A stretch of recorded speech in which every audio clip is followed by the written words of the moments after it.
We are live. Good afternoon, everybody. It is Wednesday, December 3rd. We are in the last freaking month of the year. That's crazy how fast the year has gone. But nonetheless, we are here. This is the first live of December. I'm excited. I have a guest today. So I'm not going to spend too much time with myself, but if you are joining me for the first time, welcome to the Teaching from the Middle podcast. I am your host, Wanaki, and Teaching from the Middle is just where we embrace where we are today. If you're anybody like me, then that means that you probably have done a lot in your past, but you're also looking ahead and seeing all of the things that you still want to do or have yet to do.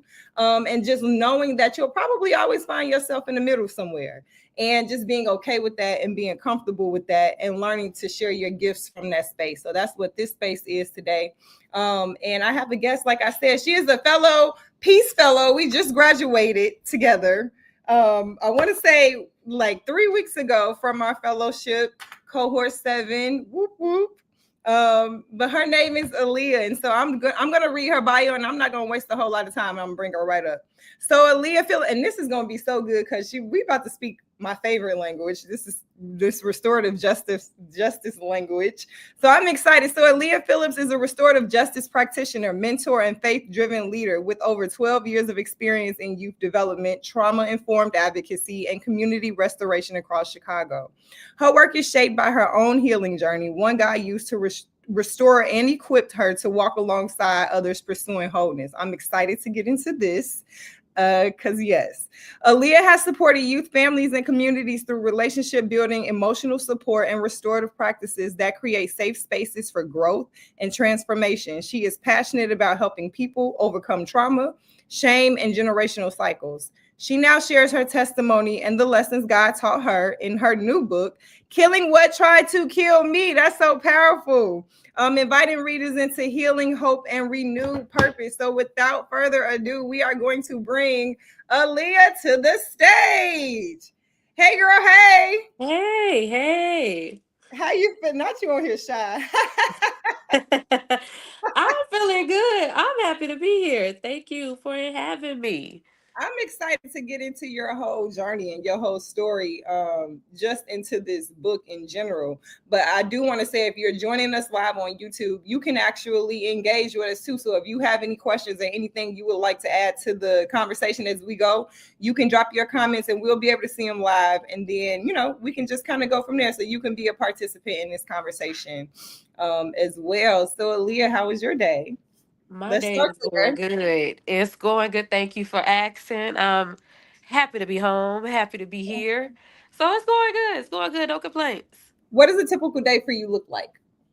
A typical day for me looks like, okay, early morning, I started off in prayer. And when I say early morning, I mean like 5, 6 in the morning.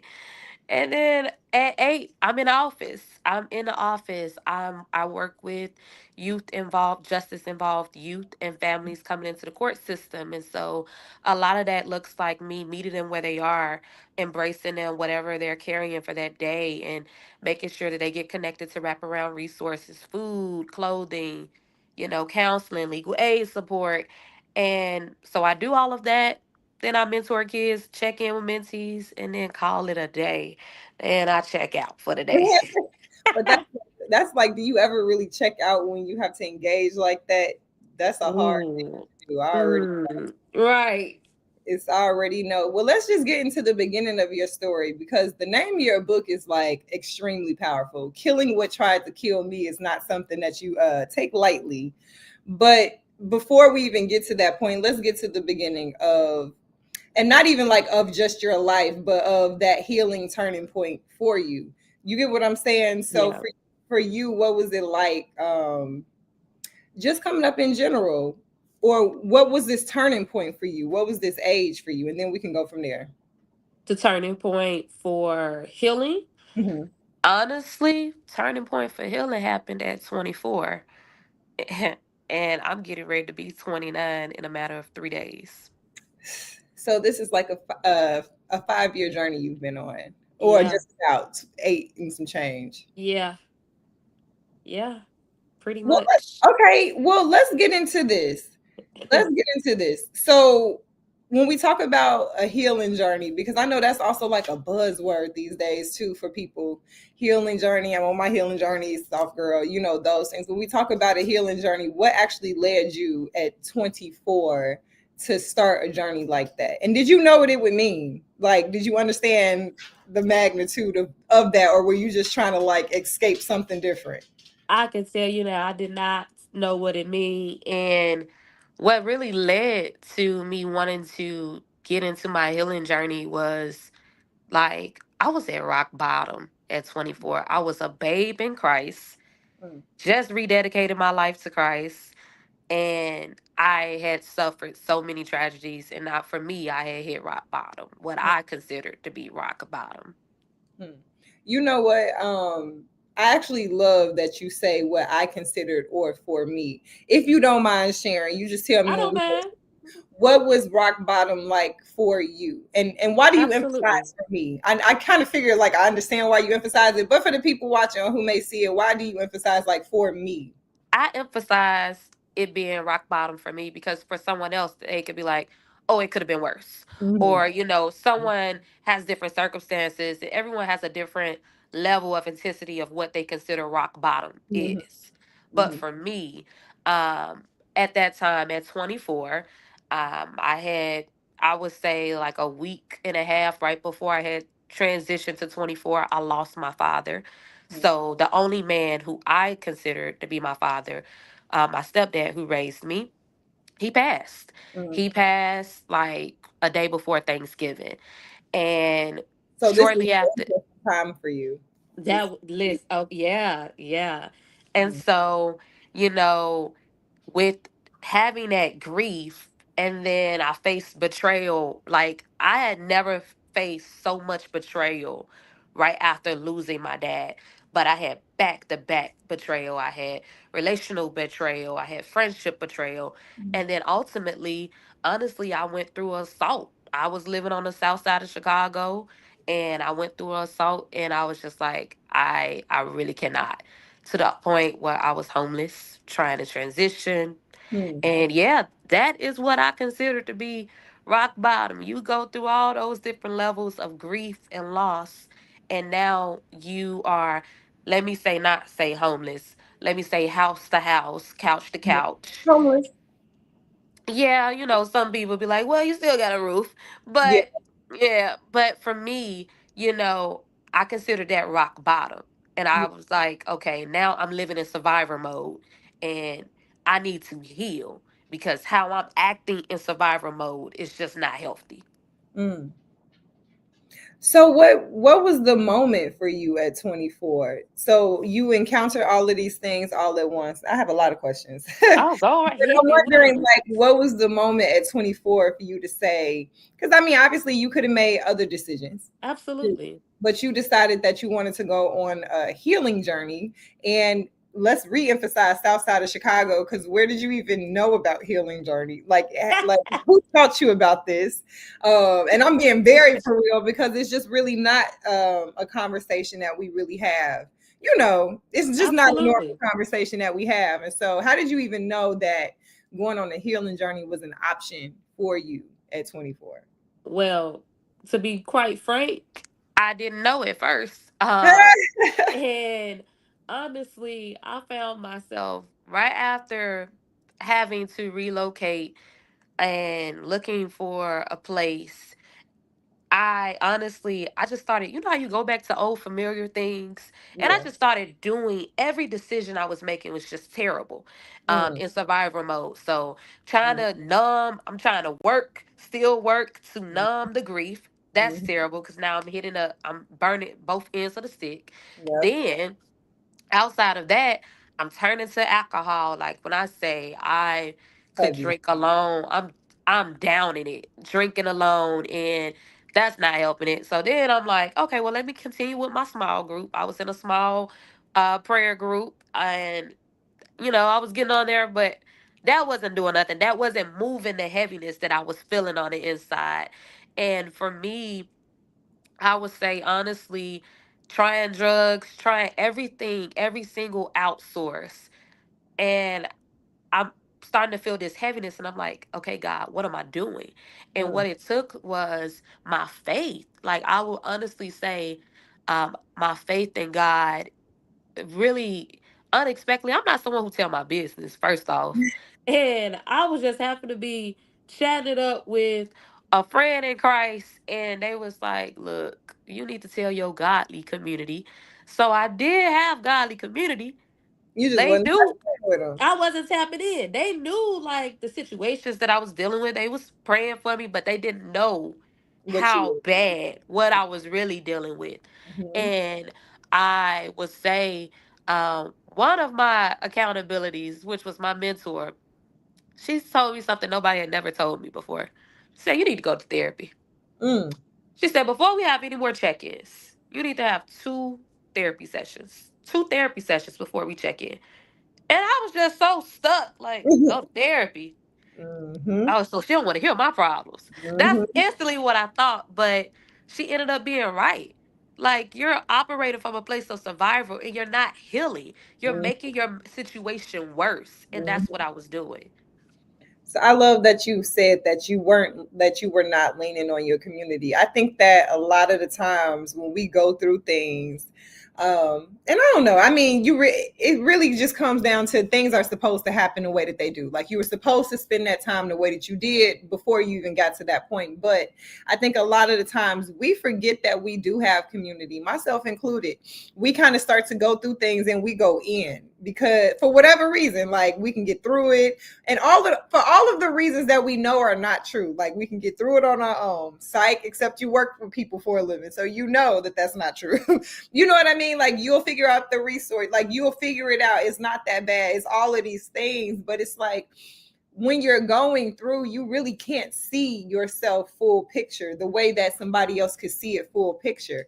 And you're in the middle of it. So you have all of the emotions attached to it.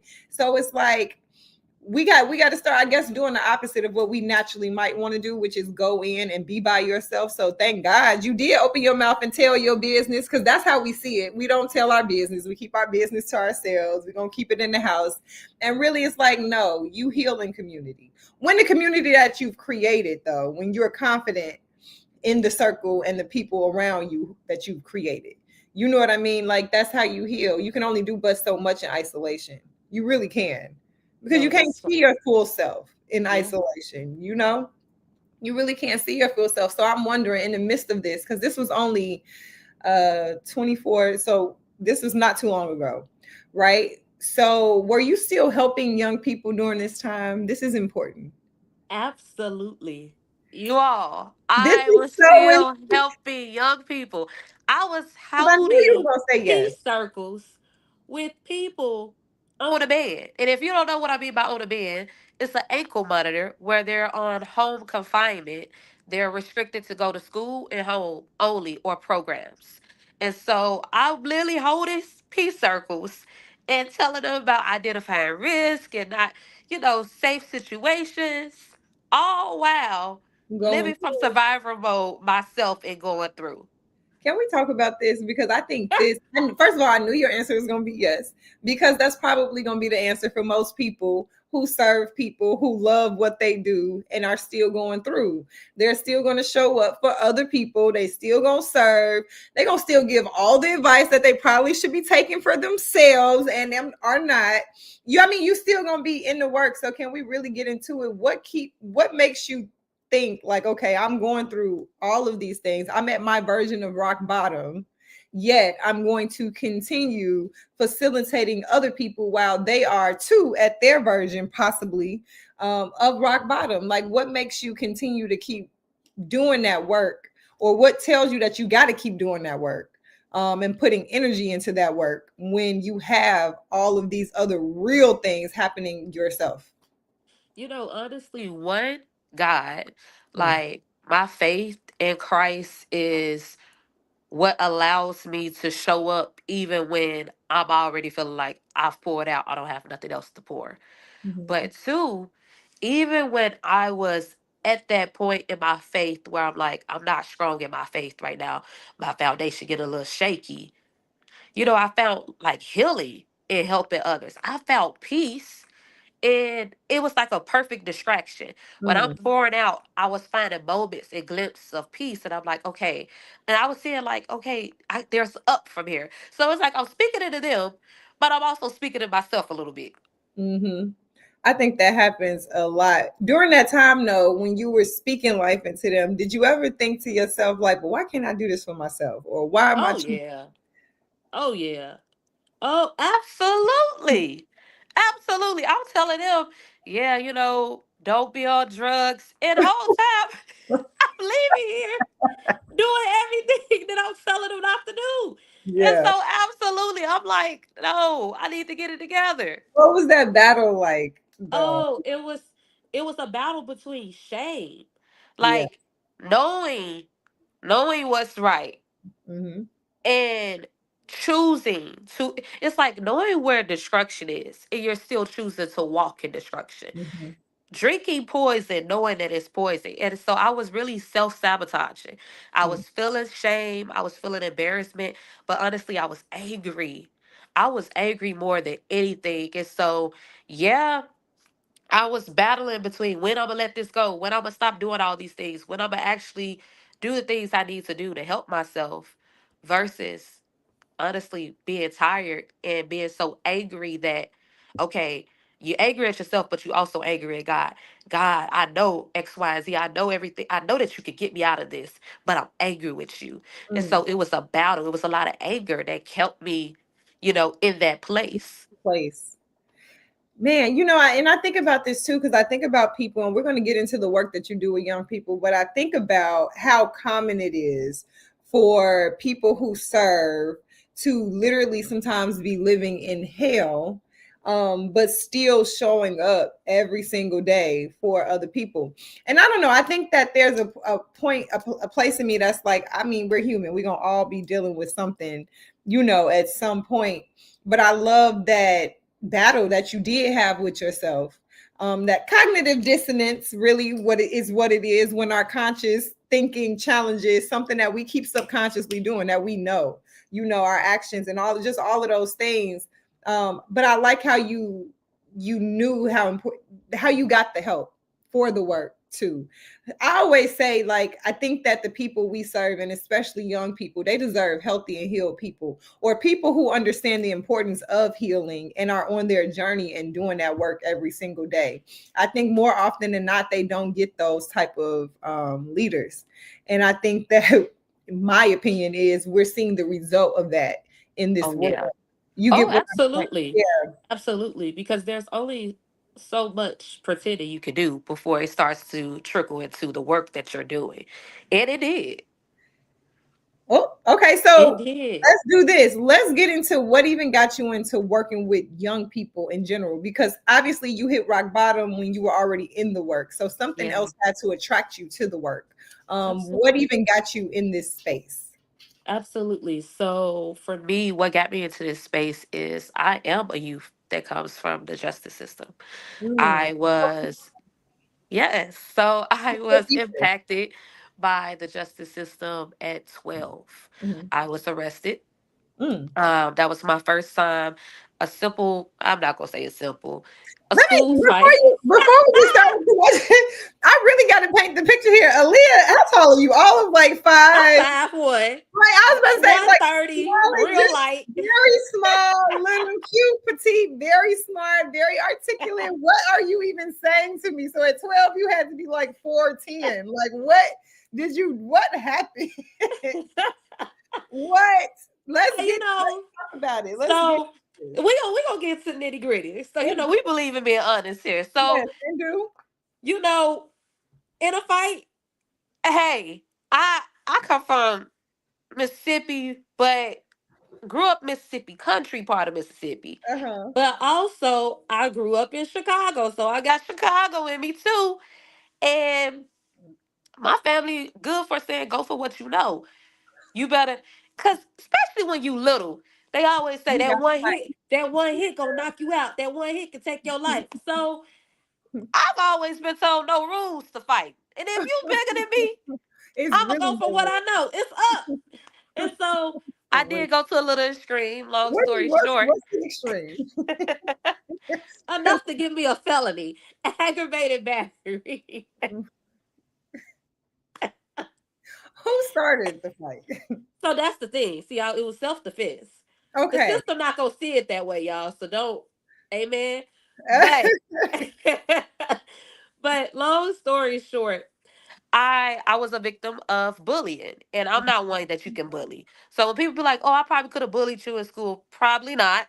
I Probably always I would have confronted caught my that. bullies. I caught that case for you too. And so, Were you being for bullied me, in school?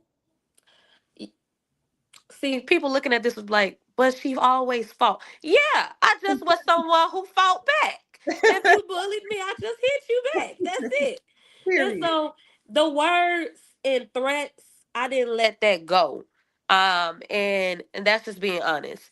And that was also because, when you battle with rage and anger, even if you this nice, kind person and you have this soft personality, that can trigger you. Mhm. Bullying or, just the taunting can trigger that. So it triggered those reactions. And, growing up with trauma, growing up in poverty, you're not taught how to manage in your reaction. And so, yes, long story short, at 12, when I felt like my life was in danger and the school wasn't doing nothing about it, Your life is in danger. Was it in danger? the threats, Okay. technically the threat. But long story short, yeah. I made some decisions that involved the weapon, and I ended up What kind of weapon? arrested. Say that again. What kind of weapon was it? Was it It like was a a knife? knife. Okay. It was not knife, it was scissors. But Okay. they should have wrote the right stuff on that paper. But same thing, tomato tomato. But I had two scissors on me, two teacher scissors, and um Two scissors on me. It's crazy work. I This don't is know a why serious I did matter. that. Okay, let's go. And honestly, I can laugh about it now. I'm not sure if everybody I'm else can only laugh about laughing it. because I can't picture it. That's truly the only I laugh about it when I tell the kids and their parents every day about this. thing. But this is around a town when the county didn't have no restorative justice. Mm. And so if you were black or brown going through the system, you were being treated harshly. And so for me, this is my first time before a judge. My mother had never been arrested. She don't know nothing about getting in trouble with no law. And we didn't know our rights. And so the only thing that the state was pushing is if you try to take this to trial, you can serve time. So you need to sign this guilty plea. The guilty plea that I signed had me with a felony for 10 years off that one incident. And so, yes, I didn't get my record expunged until I was a grown adult. Until you were 22. I'm sorry, my dog is barking. Yeah, yeah, Okay, I want to go back to something that you did say that caught my attention, and then we can get into like the felony, like absolutely. all of those things. You said that growing up, the way you grew up, you bullying. There was a lot of things that can trigger rage and anger. Yeah. I think that, and I'm wondering just from that, your perspective of today, when you see young people kind of just like fly off the handle. And honestly, when you said that, it made me think about the adults in the spaces that don't always do something and or reacts to the rage and the anger of somebody who's been triggered. And so we don't always think, really, you said that and it just made me think about a lot of kids, and I think how we mishandle them a lot of the times because of the lack of, but we also didn't really give it to them, but we hold them accountable to the things that we believe that they should be able to just have.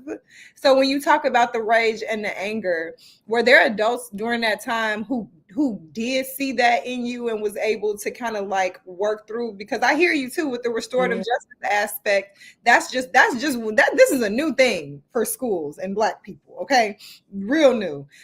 So it's like, did you feel like you had adults in those spaces who could nurture or kind of speak life into that side of you at that time? At that time, no, I didn't find an adult that had the patience Mm, and the grace to see beyond my anger and meet me where I was until high school. mm, And that was sophomore year when I met. my upper bound mentor. And she's the one who drilled in me being proactive rather than reactive. Mm. And when you were going through the things with the courts, because again, I heard you say like they were pushing this one particular thing, like if you take this to court, you're gonna go to jail, you're gonna get time. Yes. And as a result, you carried a felony Yeah, for girl, that is insane. But during that time, or have you and your parents or your mom talked about that since then later? absolutely. And what was her feelings about it now? Maybe with more information, more not. What are your thoughts about it now? What do you now know that Yes. your options could have been, or how do you now know to have advocated for yourself differently at that time? So now I look at it completely different. And even so, like in the work that I do, I bring parents and youth. First thing I ask them, is this your first time here? They say yes, I'm bringing them a whole pamphlet breaking down like, hey, these are the terminologies you're gonna hear. Just even explaining to them what this charge mean, explaining to them what different things mean, what diversion mean, what all of these things. But looking back at it, I would definitely say it was a lot of manipulation that the state did um, on me and my mother. And intimidation, just trying to, it's a a scare tactic, but really not a scare tactic because if we would have took it to trial and lost, I would have been serving time. My future would have been stolen from me. And so, when I think about the movie, a lot of people cannot stomach the movie when they see us. Mm, I've watched that movie like 5, 6 times because I can relate to the intimidation that they went through without their parents. I was interviewed with and questioned without my mother being present. I got handcuffed before my mother even got to me. The only mm, time my mother saw me was when she was arriving at the school and the officer was taking me to the car. After that, I was at the station. They had already taken my statement without a parent or guardian being present. And I'm not knowing that this statement is going to be used against me because I'm 12. mm, And so looking back at that, I, s- I saw that and I always would say, I remember when I got off all of that, and I was like, I'm never coming back here. They're never going to see me again. And that was trauma. I always saw the trauma for me, but I missed the trauma for my mother. So when me mm, and my mother sat down and we discussed and we talked, it was so many stipulations and rules she had to do mm. just because we signed the guilty plea. Now she got to show up for every single thing, the anger This is all. management, This is the all within. programming. They had this program where they sent us with women that's locked up, and I was the youngest in the group getting yelled at, and my Like the mother scary straight thing. like a scary straight thing. You experienced that? Yes, yes, yes, yes. I kid you not, and I'm like, how is this helping? How does this make me not want to do this action again?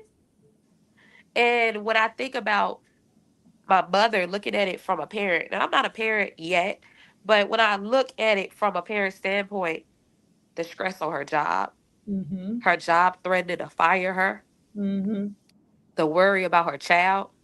Now you gotta release your child to go be around random different people, all these other people, and you just gotta trust they're gonna be okay. The worry, and then bullying is still happening. But now you got to pray that your child don't react while the bullying is still going on at the school. Hmm. You know what? There was just this is loaded. One, because I knew you all this time, didn't know this. So I'm like processing this information real time with everybody else. But then it makes me immediately go into the event that happened, I want to say a couple of weeks ago with the mom who was jumped by those middle school kids. And I really don't like to belabor things like this, but it does connect, right? Only because she mentioned that her kids have been being bullied over a period of time and nothing happened. Um, with the school, and it's like no intervention happened. This sounds like this is something that obviously you can relate to, where no intervention happened, and so finally it gets escalated by kids one way or the other. So whether that's you, the bully, deciding, I mean, the one being bullied, deciding that I'm not going to keep being bullied, or the bullies who just take it too far, like they did in that case, and it's just because on in neither circumstance were there any type of intervention. So I'm wondering your thoughts. One, when you saw that event happen, I'm wondering immediately where your mind went, because to me, I don't know, it kind of went to the school a bit. So I'm wondering where your mind went. And then what would be a message that you would have to schools, as somebody who has been on the other side and has received like substantial like repercussions as a result of something that otherwise could have been avoided had there been intervention? What can we do better in these schools in terms of this? Because bullying is a Absolutely. big thing that I think just keeps getting bigger because of social media now. And that makes people Yeah. respond bigger because of social media, because they don't want to be embarrassed. Ab- So, what would you say? What were your first thoughts, and then what do you say to that? Yes. So when I saw the video, I was heavily grieved for the mother and her kids.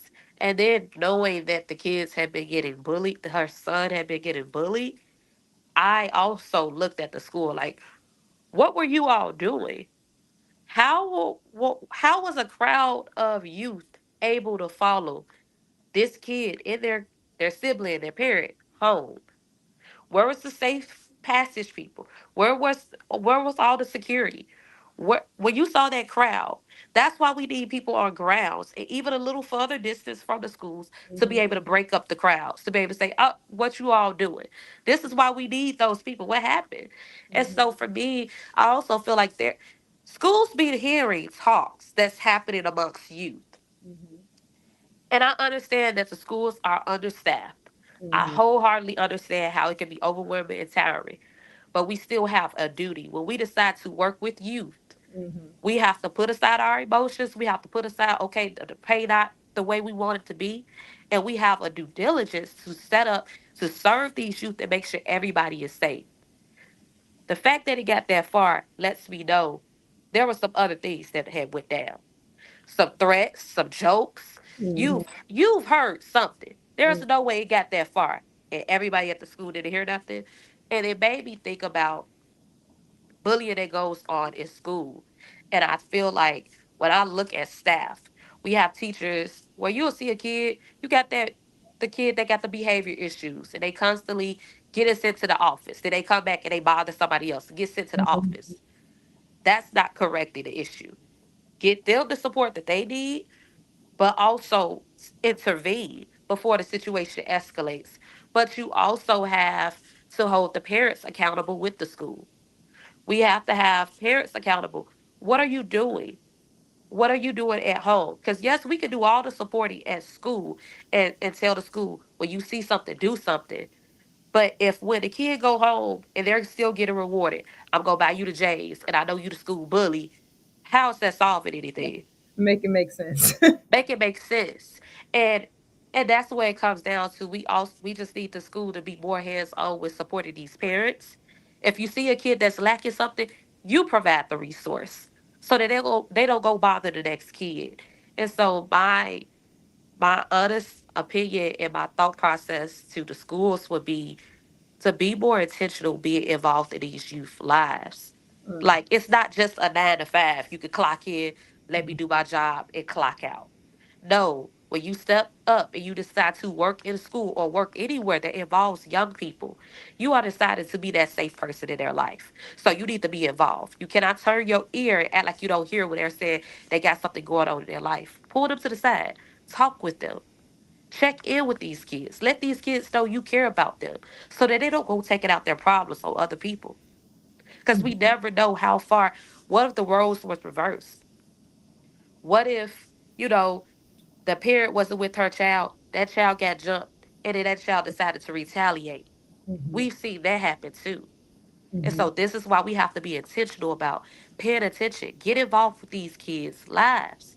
Be more than just a teacher, be a mentor. mhm. When you 'cause I kind of want to stay at 12 because I want people to also understand that you were 12, because I think that we look at 12-year-olds today and we forget that they're 12. So I'm wondering, when you got that, when you did get the felony at 12, one, did you fully comprehend, were you fully able to comprehend what that even meant for your life at 12? Like, I know it was the shame of, I know I did something bad and it got this serious that I have to go through these experiences, but did you understand the weight of the consequence? And once you finally did well, did you understand the weight of the consequence? Because I have a follow-up question to that. I did not understand the weight of the consequence. The only thing I knew is that, okay, I get to go home with my mother. Mm. When you finally did understand the weight of the consequence, around how old were you, and what was the feeling then that When I overcame you? finally understood the weight of the consequence, I had to be 18. And honestly, I was emotional because now I'm recognizing that at a drop of a hat, if someone decides they wanted to lie on me, I could Mm. go to jail off a lie. This is important, and I really do hope that the people who are watching this and who will watch this understand too, when we're talking about these kids, that at 12, even though you had gotten a felony, you did not understand until you were 18 what that actually meant. This is important because when we see young people do things today, and especially with all of the outside influences that impacts them in a way that they don't even realize is impacting them, mainly because the adults don't even realize it's impacting them the same way. But when we see them do things and we're like, but they know better. You 14, you 15, you know better, you deserve it, you're all of these things. What do those thoughts do to you, knowing that you were a 12-year-old, 13-year-old, 14-year-old, 15-year-old who was carrying something and you did not know actually what it meant?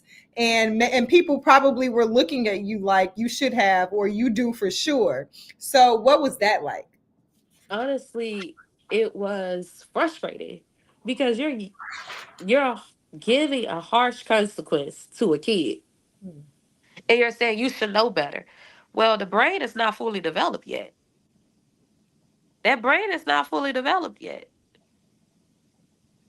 They're going to make mistakes. They 12? You're a preteen. You're not even a young adult. You should know better.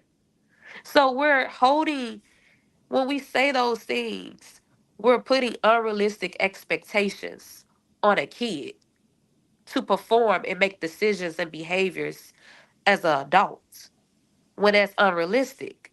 We're not leaving room for grace, Mm. for you to grow, for you to make mistakes and learn, for me to support you. Mm. As you make these mistakes, let me support you. And so that I have a very disdain for those words, you should know better. Mm. Because I never want to look at a kid and be like, oh, you should know better. No, I expect you to mess up. Mm-hmm. And I'm going to meet you where you are. And Mm-hmm. when we say you should know better, we're saying we're not able to meet you where you are. We're not willing to meet you where you are. Mm. Can you go deeper on that? Because I'm with you. Yeah, we're not willing to meet you where you are. I'm not willing to do this journey of growing with you. I'm not willing to invest in you. I'm not willing to provide you the resources that you need. I'm not willing to teach you. I'm not willing to correct you with love. That is what you should know better conveys. Mm. And I'm with you on that because I think it's a cop out. You should know better, meaning I'm not going to show you better because you should already know it. And a lot of the times that's code for I don't even know better and I don't know how to do it better to show you better. Because a lot of the times, if people did know better, they would just show it or offer the help in the first place. But when we don't know, then our favorite answer a lot of the times is you should know better. And it's like, how? Who taught them? Who taught them? I saw somebody say during that like when that during that whole debacle, this is bigger than peace circles and SEL. And I'm thinking to myself, well, emotional intelligence is going to always be the root of it all. So when you say it's bigger than peace circles and SEL, it's mainly probably because y'all going through the motions in school, because you're just doing it as something that you have to do. There is no intention behind it. You're not really actually trying to connect with these kids and understand what's going on. To your point, everything I'm literally going to echo everything that you said. You're not really actually active in this practice. You're doing it because it's something that they told you that you had to do. So when you say that this is bigger than social emotional learning, which is the root of it all here, when you say it's bigger than that, then what is it then? What is it? What would Right. become that? What's the answer? When you can't control your emotions and your triggers can get the best of you, mainly because you don't even know that they're triggers yet, because nobody told you that about triggers. You get what I'm So what becomes bigger than that? Right. But again, it's the cop out. It's just you don't know. You really don't know. You practicing all wrong. You're doing it because they told you to do it. And so now, because it's not working, because also you expect things to work when these have been people's lives and circumstances forever. You expect things to work like this, and when they don't change things right away, they're not working. So then you stop putting all your effort into it. So then it really just gives you more of what you believe is going to happen, which is nothing, because you're not really invested in the work that it takes. And that's why, I don't know, listening to your story, it kind of gets me a little bit fired up, because how many kids are there like that, who, and I know so many students who, as soon as they pop off, the first thing they're saying is, I just stay to myself, I mind my own business, I do it, I tried to tell these teachers and they didn't, and now they popping off, and it's like the kid is crazy, and this person is going to get in trouble. You know what I mean? Because you caught the result of something that you didn't stop when you had the opportunity to. We have to do better. We have to set our kids up for success better, in a better way. And we got to be willing to accept accountability. I have to be very clear. Just because you show up to the work every day don't mean you showing up to the work every day. You get what I'm saying? Come So on. so it's just one of those things where it's like, I don't, you can be showing up to something and doing it wrong consistently, and be a part of the problem still. So we got to really step back sometimes and check ourselves and ask ourselves, are we participating in this work the right way? The way that we think that we are. Because That sometimes we keyword, do think that we are. that participated. Are we participating in it? Because a lot of times you're going through the motions. Oh, let me just hurry up and do this peace circle so I can check off that I did it for Yep. my class of the day. But you don't even believe in the principles. You Yep. don't even believe in the restorative justice practices. That's why they are not receiving it, because you Yep. have to believe in what you are trying to get them to buy into. And the Yep. thing about restorative justice is it requires you to be transparent. It requires you to come into the space vulnerable. So you got to show them by example what it looks like to express and share your vulnerabilities with the youth. So if you say you going through something back home or you having car troubles, this is the perfect example to be able to say, "Hey, you guys, today I'm feeling like blank. My car is blank." They want the honesty so they can learn how to process. You're teaching them how to process these disappointments. But when you're just like, "All right, let's get this done," okay, and you're very just plain about it, just checking it off and not really doing it correctly, being intentional about how you do it, of course they're not going to get it. Of course they're not going to care.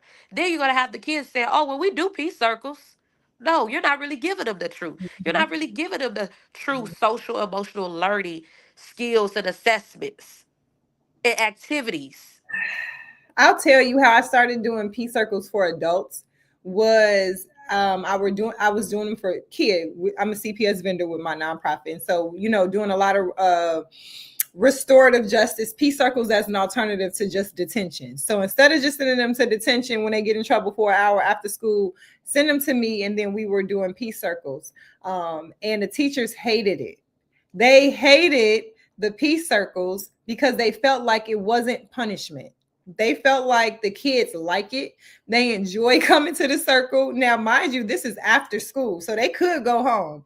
I had, well, they couldn't because they would have a detention technically, but it got to the point where kids would not have detention because the teacher stopped giving it to them, but they would still come because, and this is after school, because they just wanted to be in the space. And so once I noticed that the teachers stopped giving, like, because the numbers just started getting real little, and then I started hearing the talk myself of, well, they want them to be punished. They feel like they like it, they're enjoying it, so they didn't feel like it was punishment enough, so they didn't see the whole point of it. So literally, and I'm saying this to say that I hit up the assistant principal one week, and I was like, it had to be like a Wednesday, and I was like, hey, when is your next professional developments? Because I knew that they had them like every Friday, every other Friday for the teachers, and I was like, I'm wondering if I can hold a peace circle with the educators there, just so that they can have an idea of the work that I'm doing with the young people. And the assistant principal was like, oh, well, we're actually having one this Friday, so yeah, you can. And when I held the peace circle with the adults, I held it with them just like they were the kids. So they're coming into the peace circle a part of the whole process, and I'm facilitating the process as they're in the PD, if that makes sense. So by the end of it, I had teachers coming to me like, man, this was like one of the best PDs we've ever had. Why? Why is that? Why would it be the best? Because you felt seen, because you had an opportunity to be heard, and you had leadership in the circle with you, and they got to hear you on the same level, and you got to be vulnerable, you got to see them vulnerable. These are all basic human needs, and to your point, if I'm not willing to model it first in the circle, then I'm not going to get that as the facilitator. I'm not going to get that from the people in the circle. But because I understood the value of it, I'm like, let me do this for these hard-headed adults real quick, just so they can see why this is important for their kids. And from that point, I started doing PDs with adults too. But I'll tell you that part of, like, the hardest part of doing that type of work with the kids is because you do get them open and they are vulnerable. And then you got to send them back to adults. You got to send them back to class, and the adults are like, all right, back to class, back to work, back to the, and it's just like none of that part matters because it doesn't actually build towards like grades or curriculum or content. And for me, it's just one of the most frustrating things to see, because it's like, what are we doing here? Like, what are we doing? What are we doing? And Yeah. I don't want to stay on this 12-year-old version of you too much longer because there's so much more after. But I am curious to know, for the 12-year-old who might be currently going through bullying, and especially in a time like this where cyberbullying is a real thing. They can go viral, they can get bullied, recorded, go viral, then they come to Yeah. school and get bullied again just because it went viral and people didn't been laughing all day. So for that 12-year-old girl who's on the edge, maybe like in a position where it's like, well, nobody's listening to me, my school's not listening, my parents are like, listen, hold your own, and you're in the mindset of, the next time they do something to me, I got them, I'm on that with them, bet. What would be your words to that person, knowing the consequences but also knowing the lack of support that they're feeling at the same time, so you understand the battle? Absolutely. So for the young person, girl or guy, that Yeah. could be going through and just feel like they're on their last leg before they snap or crash out, as the kids say, I just want to caution you that what I always tell the youth is, one moment of reaction, one temporary moment of reaction can have lasting consequences. And so I want to caution you to breathe. I don't care what you got to do, even if you got to walk out. I tell my kids, I don't care what that teacher's talking about. Teachers can say, "Oh, I'm gonna give you detention." If you know you about to crash out, walk off. Walk off. Run off. Mm. Run off. Take the consequence of the teacher or whatever they gonna do That later. walk off, yeah. But run. I really want to say, ground yourself. Check in with yourself. You feeling like you about to crash out? What are you feeling? And I'm not talking about the body scans that they be having you do in school. Like, no, for real, what are you feeling? Your chest beating fast? You Mm. feeling hot? Okay. These are things you need to be aware of. Calm yourself. Calm yourself. What do it take to calm you down? I would honestly encourage any young person that's watching this.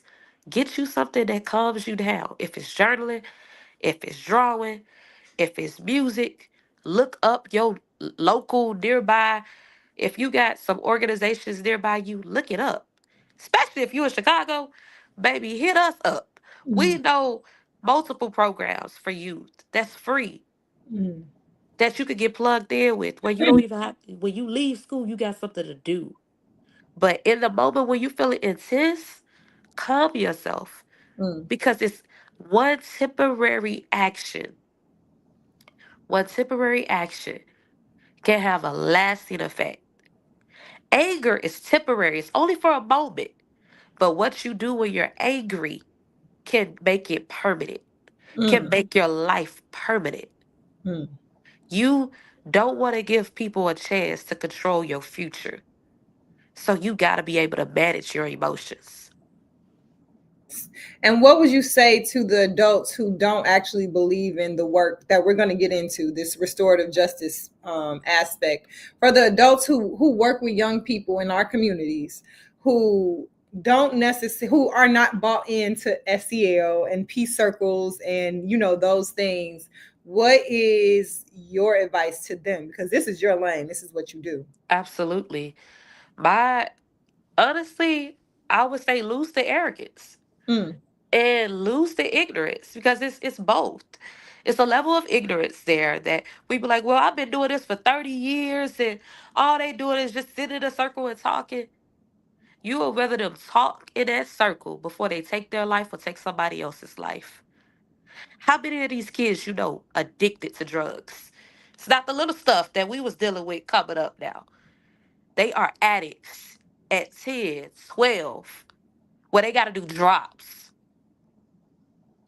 So these circles, these circles is giving them a chance to be seen, be heard, like you said, when they're not being heard. So if you even just before you start your lesson plan, you just take 5 minutes with your class. Hey class, let's check in. Let's ground ourselves. Let's do a quick little check in. Um, I used to do this program, and we'll just greet kids at the door real loud. We'll be like, "Hey!" Just hyping them up. Do something. Start a check in where you can hype the kids up, pour back into them, but also get a chance to know how everybody feeling in your class mhm, before you get to that lesson plan. Because it's deeper than just, oh, they gotta pass your class.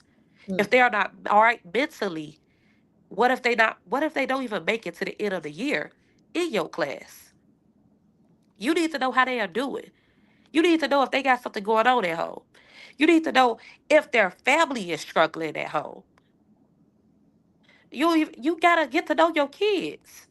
So it's deeper than just being peace circles. Lose mhm, the ignorance, lose the arrogance. These circles allow you an opportunity to build a relationship. That's what it really does. We're teaching people how to build relationships with youth mhm, so that you can reach the youth.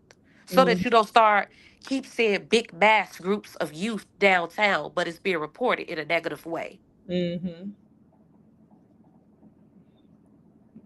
I listen, I echo all of that. I love that you said lose the arrogance. That's what it is. And the ignorance. Because that's what it is. The arrogance, I think, stems from the ignorance because you don't know. So now ego, you gotta overcompensate for what you don't know. And so then that's where the arrogance comes from. And unfortunately, we're losing a lot of kids because we can't get over ourselves fast enough. We can't do it fast enough. We can't seem to do it fast enough. Okay, so let's move on. So you get this felony, and Yep. now you're 18 and you understand what this is, what this means. Is this what informed the work that you do today? Was that moment in your life the thing that had you like, oh, this is the work that I'm doing because I experienced this, and I want to make sure that nobody else experiences, or as many kids as possible that I come across don't have to experience it, or families rather experience this thing. Was that the thing that got you into this work? Honestly, yes. At 12, you know what I told my mother? I said, I'm going to be a lawyer. Mm. Because honestly, we had a public defender. We couldn't afford no real we couldn't afford no real lawyer. And Yeah. so I was like, look, I got what? there's a lot of consequences for this one action. And I had in my mind, I was like, oh, I just need to be a lawyer. That's what I kept saying growing up. But when I got 18 and I really recognized the full consequence of a matter, and that, okay, I'm applying to colleges, and now, Mm. if they dig deep enough, they can find this. And you might not be able to get in. Yeah, and then the fact that at any drop of a time, a drop of a hat, somebody don't like me and they want to allow me, I could go to jail. So what really it made me, that's what really just solidified it. I was like, oh no, I want to do work to help those that feel powerless, Mm, because I felt powerless mm. and I never wanted to feel like that again. When do you think that, what age were you when you started to regain your power back from this moment, from that 12-year-old, like from that circumstance? At what point do you feel like you finally started to wrap your mind around it? You had a good handle on it and you feel like you were regaining your power. Absolutely. I would definitely say 20.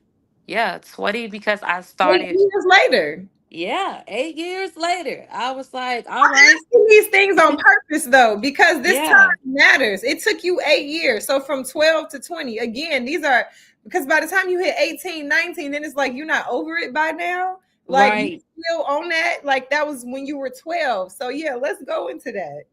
Yeah, because at 18, I was going up to the detention center doing speaking engagements. But after I would pour into the youth up there, I was still very angry with the system. They didn't know that.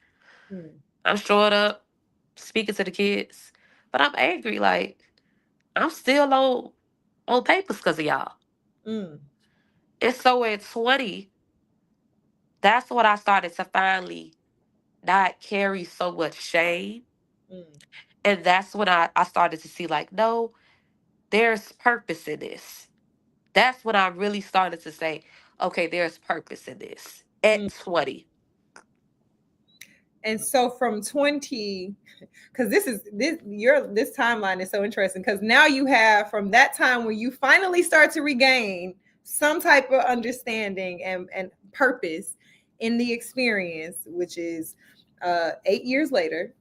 So from you, what you don't know is at 24, your whole world is about to be rocked. So you really only had that time frame between 20 and 24, right? So what was life like for you then? Was it like a lot of schooling? Was it a lot of work? A lot of putting my head down? I'm gonna reclaim my time by doing my work and as much as possible. Like, what was that like before 24? Yes. So at 20, yeah, I hit the ground boots running. I was like, oh, I Mm-hmm. want to build a career. Mm-hmm. And I also was like, okay, I want to build a career. I want to like really get involved with my community. I was really just passionate about, I want to do something for my community. I remember telling my mother that, telling my dad that, like, no. And I was big on civil rights and just my people in the community having what they need. Mm-hmm. So I put my head down, hit the ball running, doing work in the community, plug it in with AmeriCorps, plug it in with nonprofits, working in nonprofits. Um, and also still being a 20-year-old, 20-year-old still Outside. socializing. So Mm-hmm. outside. And so now you got this young girl trying to build a career and also being outside. Because at that time, I wasn't yet in church. So I was outside trying to kick it. Yes. And at 22, when you got off papers, when you were able to get your record expunged, what was that like? Oh, that's the pivoting point. Mm-hmm. Because that was the year, like, my friends' circle started to change. I was like, I think I'm done with clubs.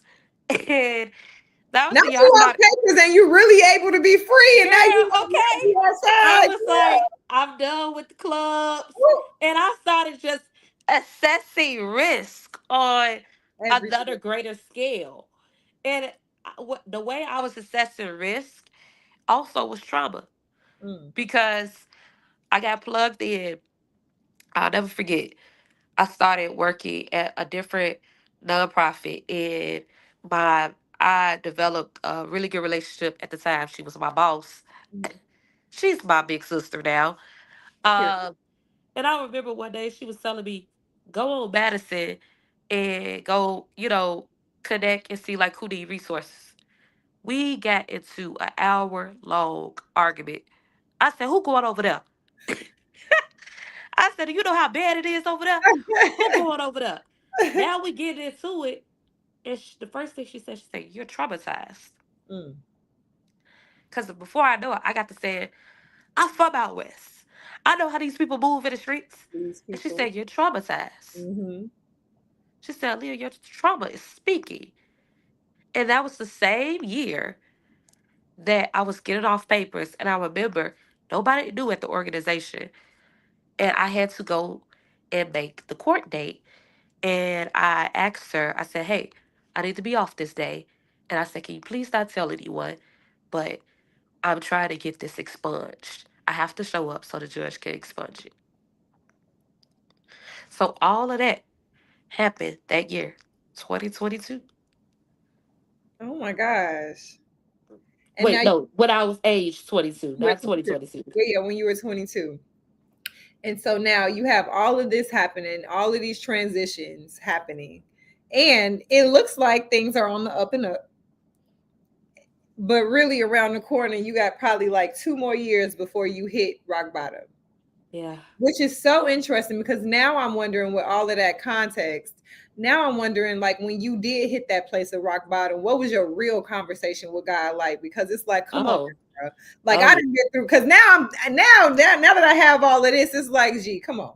Because I be talking to God like the like Oh yeah. tell me Oh, at it 12, I it gets coached this. very honest. I just got off this 2 years ago and now here we go again. Can I ground myself? Like, what was that like? Well, truthfully, I rock bottom. I had like honestly self-sabotaging, having suicidal thoughts, Mm, and I was just honestly like, God, you took my father. mm, I'm mad at you. I'm beefing with my mother. mm, Mad at you. I feel like the odd man out. Mad at you. I mm. done been betrayed Mm, 3 times. Overly mad at you. God, you allowed me to get assaulted. How mm, can you love me and you're allowing all of these things to happen? mm. I kept Consecutive. consecutively. I kept questioning, how do you love me? Mm, You allowed me to go through all of this and you love me? You allowed me to make these poor decisions and you love me? It was hard for me at the time to fathom God's love because mm, I didn't yet see him as father. I just saw him as God. mm, mm, And I was missing that relationship component. I was a babe in Christ, mhm, missing that relationship component. So now I'm thinking, I kept saying, I'm alone. You took my dad. You took my dad. The one person who really can understand me. Because my dad was always super patient. It's like, okay, daughter, talk. Let's hear you. mhm, But then God dealt with me. Because I'm like, you took my dad. And the Lord's like, that was your earthly dad. mm. But I knew you before anybody knew you. I knew Anybody. you before I formed you in the womb. I'm your father. I'm your ultimate father. But I didn't yet see myself as a daughter. So I had to go through a process Mhm. of seeing myself as a daughter in God's eye. How do you see it now at 28, almost 29 in 3 days? How do you see that period in your life when you know all of these reasons you were mad? What do you believe that it did for you now? Honestly, I see it as necessary. Mhm. How can you say you? How can you say one thing? I always say, I know my father. I love my father, and I'm gonna be honest with my father. How can you say God deal with this, but you don't bring it to him? I Mm, see that time as necessary because though I was angry, though I had this confusion, though I still was unclear of what it looks like to be a daughter through his lens, though I was unclear of what it looks like to experience his love, that gives grace and redeems you. Mm. Though I was unclear of all of these things, I was still bringing my true feelings to him. I was like, look, I'm mad about this. I'm trying to fight this legal case now because now Mhm. you I'd have been assaulted. I'm Mhm. fighting a legal case, and I already and had my stuff with with I the already had my stuff with legal. You know how I feel about the way the laws is set up, Lord. So now I'm bringing, and I mean, my mouth was split.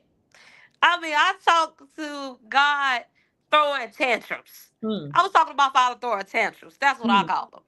And he he gave me grace. He met me with his grace. Because humans, when you throw tantrums at them, they discard you. Mm-hmm. But instead, he met me with his grace.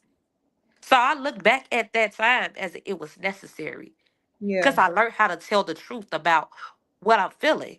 Mm. I had I had got to a place I was so numb that when I finally did crash, I had to I released and let go You have a choice. everything that I was feeling, took it out on God. It's like, God, I feel like whoop, whoop, whoop, whoop, whoop.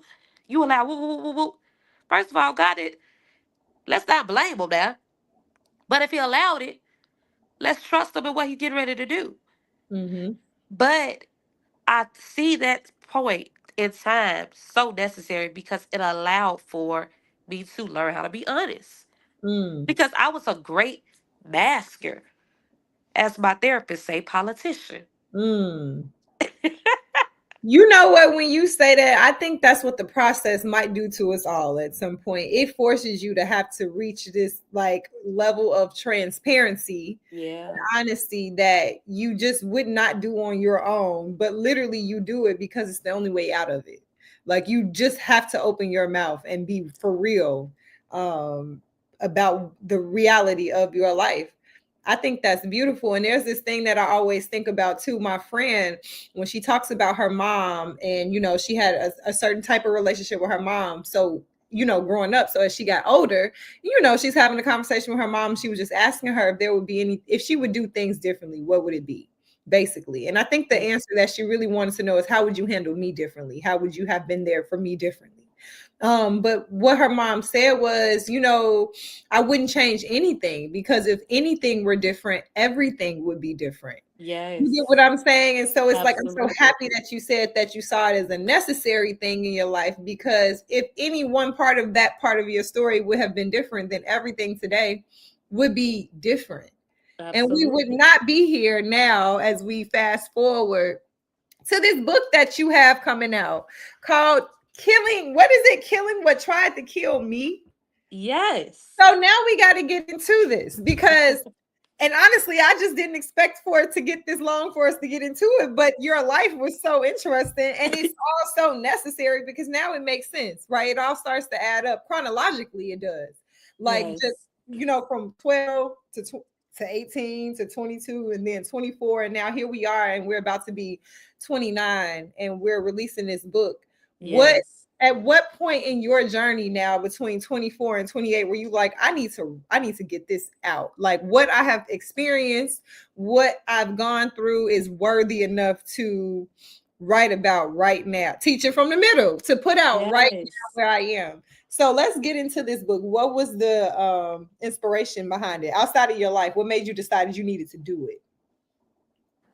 So I've always been someone who journaled, Period. and I've always been a writer. So I love to journal my thoughts, my feelings. Shoot, even when I'm giving people cards, I'm going to pour out everything I think and feel for you in a card.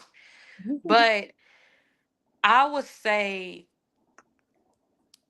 I'm grateful for, and I speak about this with sensitivity to other individuals who have survived rape, because I know that's delicate and sensitive, and I want to be mindful of the audience. Mhm.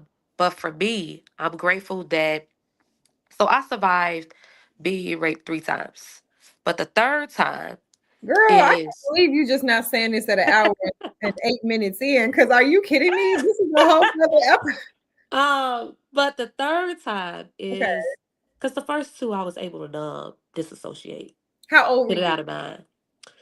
Um, the I was in college, um, and then so I want to say 18, Mm, and then the other time I had to be 20 or 21.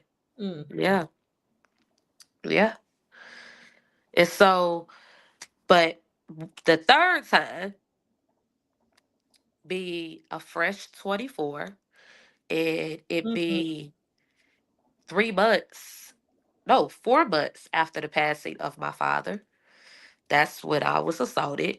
Um, I A lot of people will say, "Oh, I will erase that." I'm grateful for that because do you know that assault caused everything that I had buried, every painful moment, experience, even things I had forgot out of my body. I had forgot about it, but my body remembered. It caused all of it to come up to the surface. And when I say I mm, was crashing because trying to carry all of this pain at once, you're like, what the heck?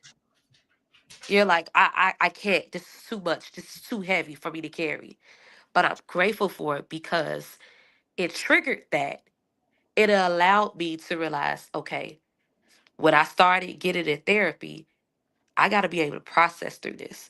So when I tell you I'm still in therapy. Amen. I love therapy. period. But when I tell you in therapy for years, and then finally at age 26, after journaling for a while, I say I want to do a blog. Mm, And I say the blog is to help me heal. And my therapist challenged me. She said, "You love to write." She said, "Make your blog public." So I made the blog public. And the first thing that I wrote on was Beauty for Ashes, talking about the rape. mm, Because I had felt silence. When you lose a case and your detective is also upset, no matter how much evidence you have, you grieved. You're angry. And you questioning God again. But being able to write and utilize that blog gave me a release that I needed. So I used the blog, writing, using the blog for release. And then I was like, hold on, I'm getting too honest in this blog. I'm telling my business too much. So I started deleting some blog posts. I'm not gonna hold you. I deleted the blog post and then I said, look, we gonna put the blog on pause. And so I did. I paused the blog and I continued to journal because I was like, I want to release this, but I want to release it in a way where, it's valuable, it's of use, but it cannot be weaponized. mm, And that's at age 26, I started having thoughts about writing a book. And mm, I remember I was sharing my accountability. They'd be like, all right, let's do it. My therapist, let's do it. And I'm like, hold on. It's just a thought. It's just an mhm, idea. mhm. And at 27, I was like, okay. I started getting like different names in Yeah. mind. And then 28, this year, top of this year, I was like, let's put this work in. We re-releasing this book. Killing What Tried to Kill Me. What were you thinking about when you came up with that particular title? Were you thinking about a particular moment in your life, or was it just all of the things? What does that title actually mean to you? I was thinking about all of the things because when I say, that's why I said I was grateful for that moment. Um, I'm grateful for all of, I don't shy away from the hard stuff. Um, and I'm grateful for the things that I really thought was going to kill me because after that assault, everyone had me on watch. Hmm. I told my ministry, I told everybody that was in the ministry with me, I put it in a public Facebook group. You all, I don't want to live. Hmm. And I don't know how much longer I Mm, got doing this. They had me, they was lifting me up in the spirit praying because it wasn't like me to say that. And I remember telling my mom, crying, telling my mom multiple times, like, I just don't want to be here. And when I tell you, I will wake up 2020, in the year of 2022, I would literally wake up, um, and I would be grieved that I woke up. Mm. From 2021 to 2022, I would be grieved that God woke me up because This I was feeling all of that heaviness from that, from disappointment of you having rejection issues as a child, from childhood wounds, all of this heaviness. Every little thing felt too heavy to carry now. And I just kept saying, why? Why am I waking up every day? I despise waking up every day. mm, It wasn't until 2023 I felt like I could breathe again. I also was just starting the process to get through the PTSD. Not having to have a weapon on me when I go to sleep in my home. mm, So for me, when I thought about this book, I thought about every single thing that tried to kill me. And I thought about the themes. And I said, it's 8 things that tried to kill me. mm. And I decided to make those 8 things the chapters. Chapters. Ugh. Okay, which chapter in this book are you most grateful for? Because these chapters are the themes of the things that you know tried to kill you. Which one are you the most grateful for, and which one are you still learning from? Which one is still teaching you some things in this season of your life? I'm most grateful for shame, the chapter on shame. Can we? Because because when you're telling about things that you've gone through, we're taught not to tell our business. We're taught that at a young age. We're taught that it'll be used against us, will be weaponized. And then in society, when people go on social media and they're crying, people are like, oh my goodness, you can't nothing be wrong. I'd rather them log on live and cry than see them on the news gone. Yeah. Uh, but when we're sharing, we live in a culture where you're shamed for sharing about vulnerabilities, for sharing that, hey, you got free from addiction. Mm, What's up? Why are we so judgy? mm. And for a Hmm. long time, I used to have shame. That would had me being Right. great and being a politician Yeah. because I was carrying so much shame. Yeah. You got kids addicted to pornography. They don't talk about it Mhm. because shame culture. So Yeah. now I'm a full believer, Christian, Christian woman, and I've chosen like because we're taught to share your testimony, but even sometimes people like, ooh, that's too But much, only that's too book so much. much. Yep. I only but so much. And I love shame because I debunk all of that. I s- it talks about how God really helped me get delivered from shame.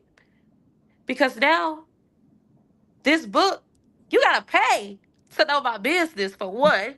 Mm-hmm. Period. And then two, you can't weaponize what I'm free from. Because Mm, I've laid it all out. I've dismantled any weapon you try to use against me. mm. These things no longer have power over me. So I Oh, can talk about what I went through because I'm hoping that it helps the next person.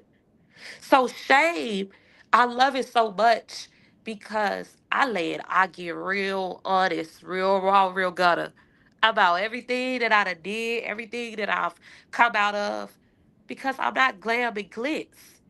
Yes, I'm redeemed and I'm restored, but I mm, was once a messy vessel. mm. I still have messy parts to me. Period. Yep. And shame just teaches you how to embrace that and how to love that part, how to love the mess just like God loves your mess. Yeah. Because we're not taught how to love our mess. That's so good. And when I hear shame, I love have you ever heard of Dr. Brene Brown? Yes, I have her book right there. Which one? Which one? Dare to lead. Oh, I'm listening to that one. There's this book of hers called The Gifts of Imperfection. Very good, where she breaks down shame and guilt. And this is so important. And I love that your new relationship with shame, because it truly is a silent killer. The thing that gives shame power is silence. That's it.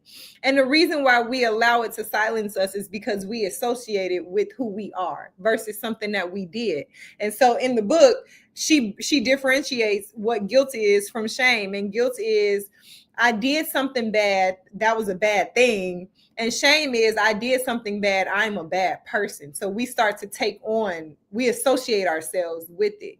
And so when you say that you broke free from it, like that's not a small feat, mainly because it's killing so many people today. So many of our black men, that's why they lead in suicide. You Yeah. know what I mean? So many things are just killing us, and at the root of it is shame. It's what we don't feel comfortable saying out loud to get the help that we need. Mainly Yeah. because we don't probably think that other people can understand. We don't realize that we're not that radically unique. Shout out to Happy because she got that from Tracy Ellis Ross, that we're just not that radically different. And we're more like, I always say, we're more alike than we are different. Um, but Absolutely. the only way we know that is when we open up our mouths and share. And we can't keep letting shame be the reason why we don't share. But then to you, another thing you said is we just got to get better as people. Because Yeah. if you know that you struggle with saying things out loud, to watch somebody say some, be brave enough to say something out loud and condemn them for it is the craziest thing. And I think what Yeah. we also got to realize is when we do that, we're just building a prison for ourselves. Because the more we judge other people, subconsciously what we're saying is we don't want to look like that. So guess what Right. we don't do? We don't open up our mouths out of fear of being judged. And so we kind of find ourselves in worse positions when Yes. we're on the other side of that, of the shame thing. So I love that. And so my other one is, what lesson is still, what chapter is still, are you still learning from? Like the one that's So like, this was hard to like hit publish on because I am still actively here working through this. I honestly would say, I would say it would be two, two things. It's like it's one that's talking about navigating change, Mm-hmm. because sometimes you could get content, you could get comfortable, like you get in a new position, new season, and you're just like, okay, I like how this feeling, but there's a new test, new Yep. assignments, new Yep. obstacles Yep. on every new level, on every new season, and you'll be like, oh, I don't want to step into the unknown because Mm-hmm. you've gotten so comfortable. So I'm still Yep. learning how to navigate change. And I pair that navigating change with releasing residue. Mm. Because I have one Girl, I chapter got that's talking that. I'm about definitely getting this book. This is good. Okay, keep going. the, the final chapter is talking about releasing residue. And I feel like every time we shift out of one season to another season, there'd be a little residue. Mm-hmm. And for me, it's always, I don't want to be a person to look back. Mm-hmm. There's nothing left to look back on. Mm-hmm. We're going forward. And so that be my obstacle. You be like, oh, but the old people, old things, oh, no. Leave that residue where it's at. Yeah. And so that be a little challenge for me even now, because I do I be like, Lord, you made me with such a big soft heart. Because I be like, Lord, hold on, you want me to let this go too? And okay, this is no longer my assignment. Let this go. I've got used to this thing. and, Mhm. and so yes, navigating change and releasing residue. Even releasing residue can be forgetting the, like, okay, you passed the test, why you still talking about how difficult that test was to pass? Mm. Release that residue Let it too. go. Let it go. That's so good. As I heard you saying release the residue, I don't know. Immediately, Erica Badu just started playing in my head like bag lady, pack light. Because that's what, Yes. from season to season, you really do got to pack light.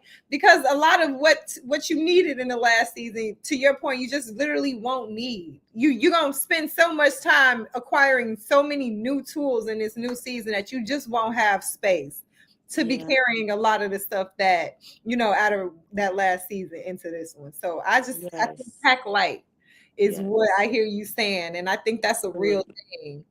That's a real. Why are you laughing? No, because that's true. I like that song. First off, It just started playing in my head Yes. like, okay, because it's that you gonna hurt your back Yeah. carrying all those bags like that. You know what I'm saying? Yes. You know, Yes. she said, I guess nobody ever told you all you must hold on to is you. Come on. Okay, so as we start to, we are at an hour. This conversation has gone by so fast, and I've enjoyed this so much, mainly because I've learned so much new stuff real time with everybody. So now I'm just like, I'm sorry, it's my dog. You Uh, but trying to filter through questions for the sake of time, but it's so freaking many. But okay, so we're at an hour and 24 minutes, and I do want to be respectful of your time. And I know you just got off work. So let's talk quickly about the event that you have coming up. You do have a book release coming up. Your yes. birthday is it's a lot of things coming up. So let's talk about all of the things that's coming up. How did you know it was time to release in this season? How did you choose the date? And let's talk about that event. I knew it was time to release it this season because I started the year. And when I say I started the year, the Lord told me, like, you're releasing the book. You're Mm, going to be obedient and release that book this year. Literally. I can't carry this book into the next year. No, we got to get released this year. And also because it's done. mm, This The test was release this book because as you release this book, you fully heal and close the chapters on these things. So I had to close the chapters. So releasing this book was really an obedience to God. But when I tell you it was a deliverance, the book is really helping people through deliverance. But mm, first, I had to go through it. mhm. As I wrote each chapter, as I obeyed God, it was really walking me through releasing what I was still holding on to, still carrying that was unresolved. And when I tell you I got my resolve right in this book, yeah, so it was time. It was time because I got to get ready for what's next. You know that answer. It's done. It's like no, it's so childlike almost in a great way. In Yeah, that when kids are done with things and yeah, finished, they are done and they are, yeah, and that is something that we forget as we get older because we want to perfect it. We want to hold on to it. We start to worry about what happens when we put it like, but when kids are done and don't want no more, or they are finished and all they are finished. And so when I heard you yeah, say like because it's done, yeah. like what am I holding on to this for? It's finished. It's finished. But so many people are holding on to something that's done and finished. Yeah, What would be your word for those people in this season, especially as we start to round out the year and yeah. look ahead into the new year? What would be your words to people who are holding on to things that's done? This Release it. might just be for me. Look. They're like, my advice truly is release it. When you keep holding on to something that is done, that the Lord wants you to release, you are preventing yourself from being able to step into that new thing. You're literally your own stumbling block. Release it. It's done. Stop dealing with it. Stop going back to it. Stop trying to perfect it. It's already handled.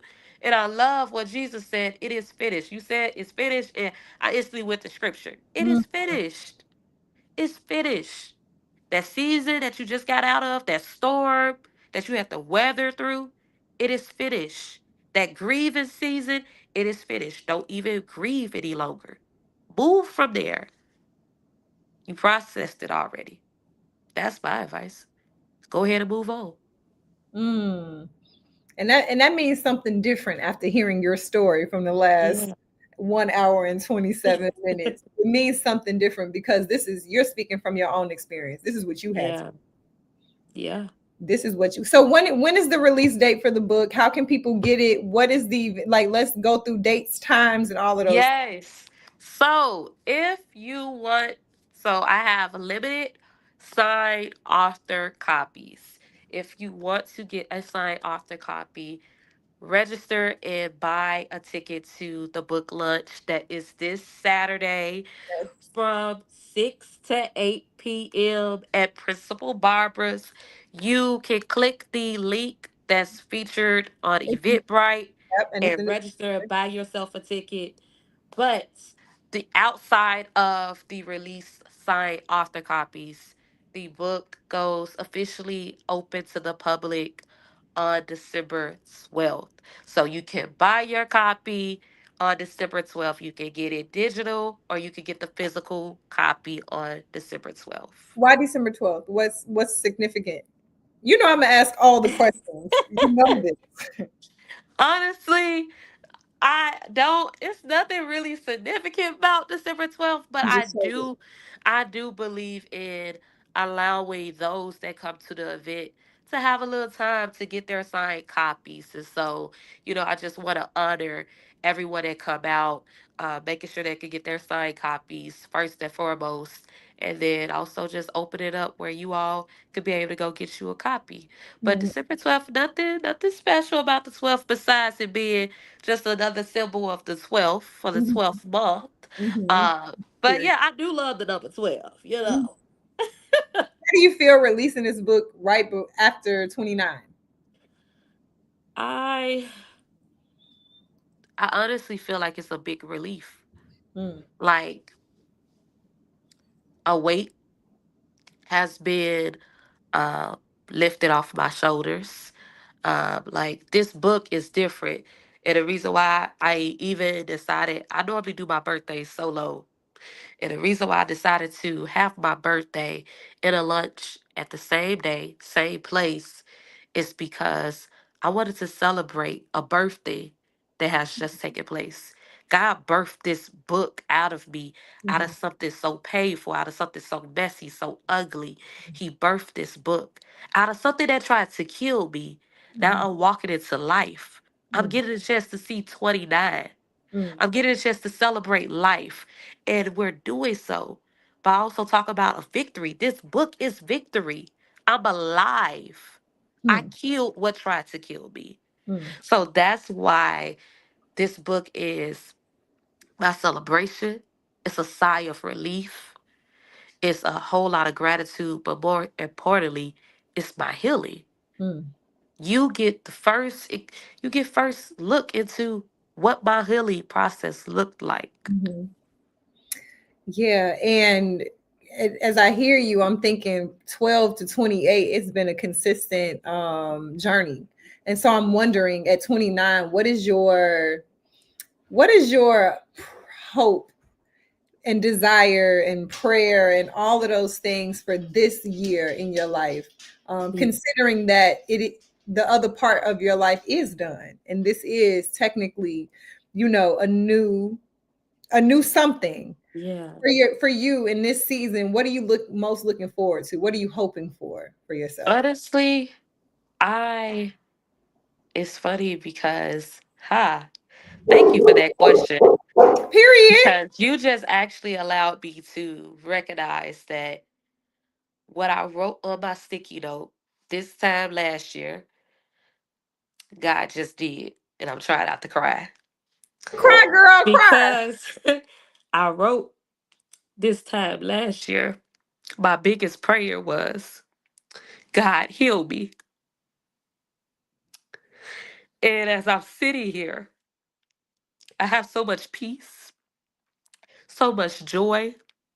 I'm able to tell what I went through with no anxiety, no shame, no fear. And when I tell you the only thing I'm looking forward to, the only thing I'm looking forward to is just God, I just thank you. Just move how you want to move in the next season and keep me open to yielding. Keep me open to saying yes. Keep me open to saying yes to the unknown with you because I've seen what he did in the unknown. I process grief differently this year. And I thought when I went through grief unexpectedly this year that I would have had to go through a ricochet. But I was steady. I was firm. It didn't break me. I had peace. And God allowed me to process it quickly. I was like, this is a different healing. And I cried. I never Mm, cried when something mm. happens. I You're cried for allowed. the first time with grief. And so when I tell you my prayer was answered, the prayer that I wrote down last year, healing has happened. So now the only prayer I got is God allow me to just trust you and give you a committed yes. I'm Mm. looking forward to whatever you want to do. Keep me open to you, Lord. And I pivot with him. Girl, that was how do I even go on? You got me crying. Wait, and then who handed you the tissue? Was it already there, or somebody just Girl, handed it to you on girl, I cue? had some tissue sitting here. I'm like, I don't know what this tissue was for. But I grabbed it. I'm like, did somebody just have her tissue on cue? That's crazy.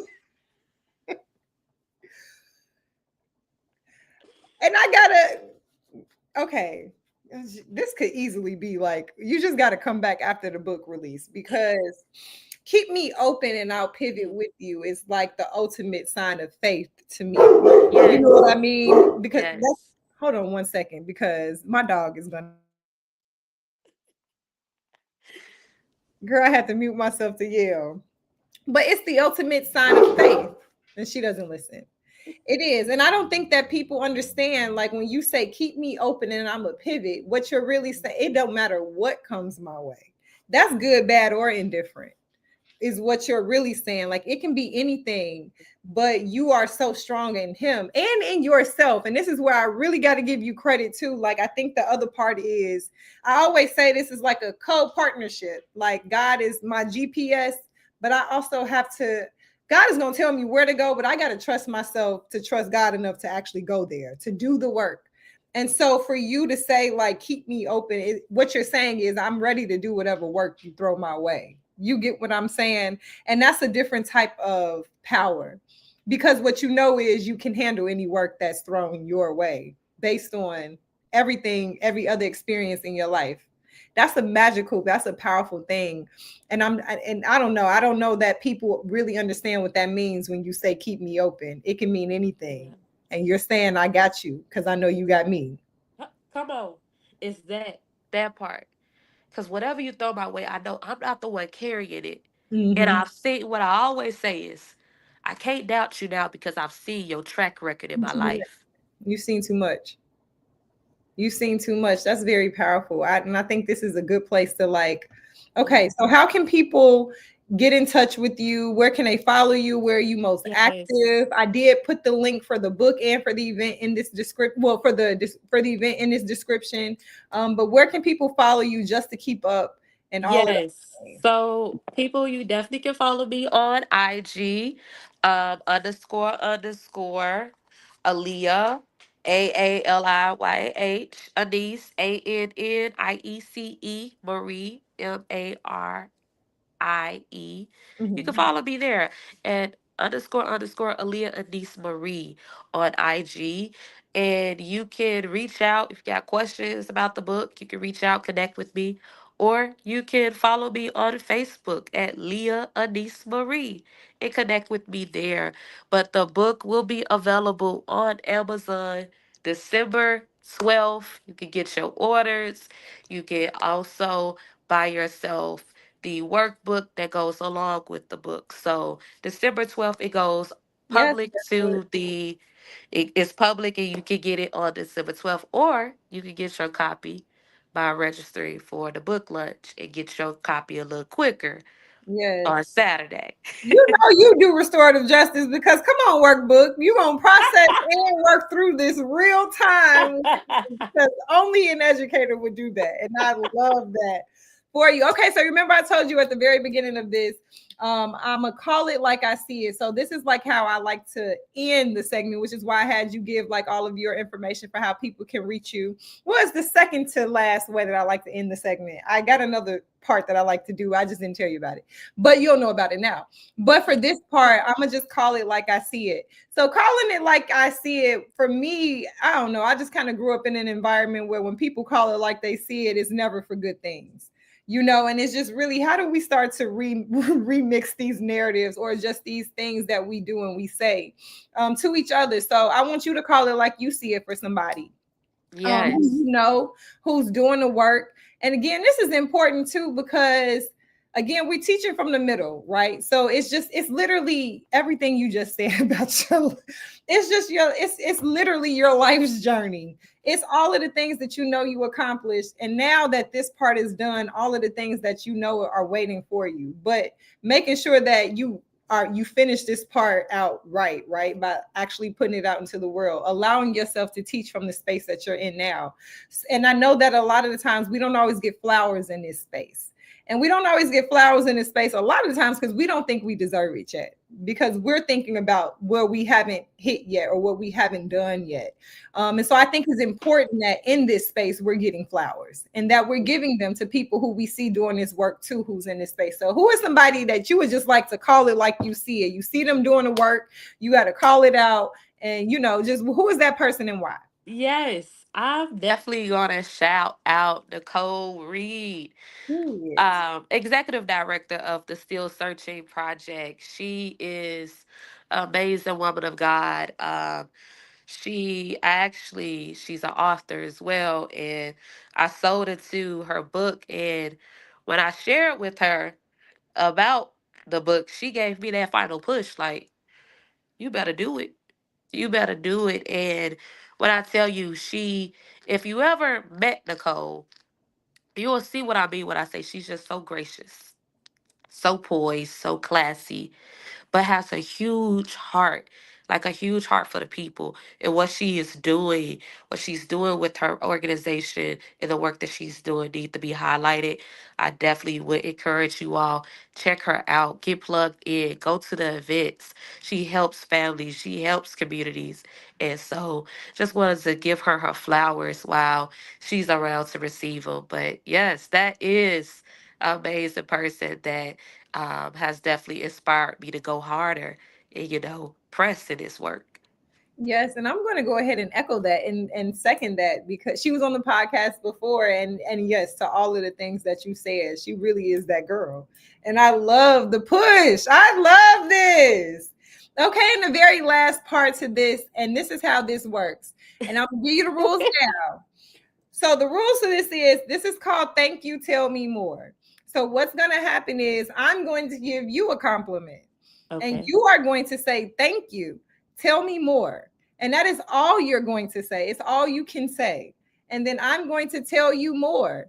And then once I'm done telling you more, you can't say anything else. I'm just going to hang up the call. So the way, because this is how this is going to go. You just got to receive. You can't be on this podcast for an hour and 40 minutes before the way that you did and not receive your own flowers real time. And so the other parts of this, for the people who are on here watching, if this live happens to end abruptly, it's because she tried to say something while I was speaking and she does not get a word in for this part of it, because this part is just for you. Does that make sense? And Yes. Aaliyah, I just got to say, G, look, I got to keep it a Southside Rose G, like, you're so dope to me.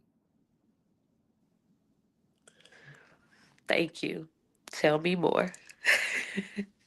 One, because first of all, y'all, I have to say that when I knew she was really, really, really dope and really about that life or about this work, is we were working on a project with Chicago Peace Fellows. And because of her work, she wasn't able to necessarily like be as active a lot of the times because you were getting adjusted to the schedule and all of those things. But she would always say, like, but just let me know, keep me posted. And typically when I hear people and when I see people do that, it's typically not they not really being effective, right? But we came down to the wire on the project, and literally she's like, okay, I know I haven't been able to be around like that, but I got this. And literally stepped in and made sure that this thing worked, from getting all the kids. I mean, literally just putting the whole thing together like this, which let me know then, oh, okay, she really official. She really official. And you're like the silent like killer is what I kind of started saying to myself, like, okay, this is the silent assassin. Like, she gonna come in and she's about this work, and more importantly, she's about these kids. But then as I got to know you more after that event, and truly you are a politician, because literally, even as much as we did talk after the event, I still knew none of any of the things. Like the person I had a conversation with today is still completely different from the person that I had a conversation with.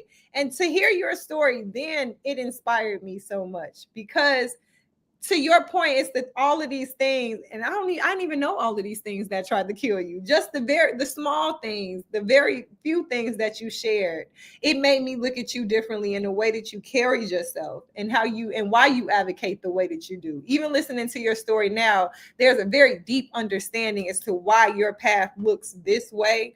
And I don't know, I think just honored to know you and be connected to you and to hear your story today and to see how you've processed this and alchemized it is really what it is. It's called alchemy. It's taking all of those things that happened outside of you that we don't always think that we have the capacity to do, that we sometimes we get stuck in the why me God loop forever. You know what I mean? Like you've gone through multiple things that would have taken the average person down, G. And you are here still. Not only are you here doing work that heals other people through releasing a book, but in the midst of going through your rock bottom and your hard times, you were still pouring into people. Like you had every reason to stop this work and you kept going. Like I'm just so proud to know you. I think a lot of the times when people talk about me, they talk about courage, and I always get so confused by it because I'm like, when I meet people like you or like Nicole, or you know what I'm saying, when I hear your stories, I'm just like, gee, I don't have nothing on you. You know what I'm saying? And the things that you had to push through, I couldn't even wrap my mind around it, and I'm still stuck on the 3 times for for those things. And you just don't carry yourself like what you've been through. And I don't take that lightly in today's time because it's so hard with everything that is going on and how heavy and deep everything is. It's really hard to still be light and to not carry everything that you went through. You get what I'm saying? I'm going all the way back to 12 to understand that you could, I mean, in a sense, you did still have a lot of your innocence robbed from you. But to be committed to ensuring that that does not happen to the kids that you touch, I don't know. I take my hat off. I would take my hat off if my hair was combed under this, but I take my hat off to you. I'm very proud of you in this work, and I'm proud to be able to support you and then walk alongside you moving forward in this work. You already know whatever you need from me, like you got it. I'm very proud of you. And on top of that, you're 20, you're not even 29. Let's just go there. How about that? You're not even 29. You're doing this all before 29. So I don't know. I'm just like very invested in your future because I want to see what 30 looks like and 31 and 32 looks like. If you're able to have bodied your 20s the way that you did like this, I don't know. I think it's just up and it's stuck from here for you. And I'm very proud of you. And I'm very excited to see the lives that this book changes and saves, more importantly. So, yeah, though you got to take your flowers. You did that. You did that. You actually are the longest interview I've had. Period. We had an hour and 46 minutes. So with that being said, we are going to end this live stream like this because she doesn't get to say a word. She just gets to sit in this. And for everybody who joined us this evening, thank you for joining us. This is Teaching from the Middle. I am your host, Wanaki. Thank you, Aaliyah, for joining us. And this is over. This live is over.